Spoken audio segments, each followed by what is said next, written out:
உனக்கு தெரியுமா இன்னைக்கு தளபதி விஜய் பேசுனத பார்த்தியா பார்க்கல? என்னது பார்க்கலையா? ஏன்டா பார்க்கல?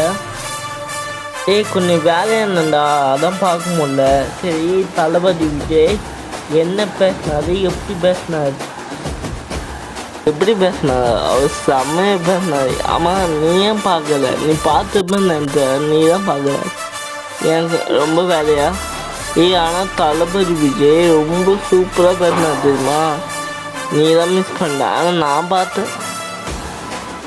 நான் மிஸ் பண்ணிட்டேன், அது எனக்கு நல்லா தெரியும். ஏன்னா கொஞ்சம் வேலையாக இருந்தேன். என்ன தளபதி பேசுனேன், மிஸ் பண்ணியிருக்க மாட்டேன்.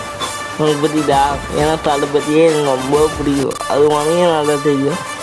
தெரிஞ்சு என்கிட்ட இப்படி பேசுகிறேன். ஓகே, தளபதி எப்படி பேசினாரு விட, நீ மிஸ் பண்ணிட்ட. சரி, அடுத்த வாட்டி பாரு. ஆனால் அடுத்த வாட்டி தளபதி பேசினா இது மிஸ்ஸே பண்ணாதே. ஓகே, 2026 உன் ஓட்டு விஜய் நாங்கள் நல்லா தெரியும், சரியா? அப்புறம் என்ன பண்ணிட்டுருக்கேன்? சரி, அடுத்த வாட்டி விஜய் நான் பேசினா மறக்காமல் பாரு. ஓகே, மிஸ் பண்ணிடாது. ஆக்சுவலாக எனக்கு நேற்று தெரியும் விஜய் நான் இன்னைக்கு பேச போகிறேன். அது ஒன்று தெரியுமா?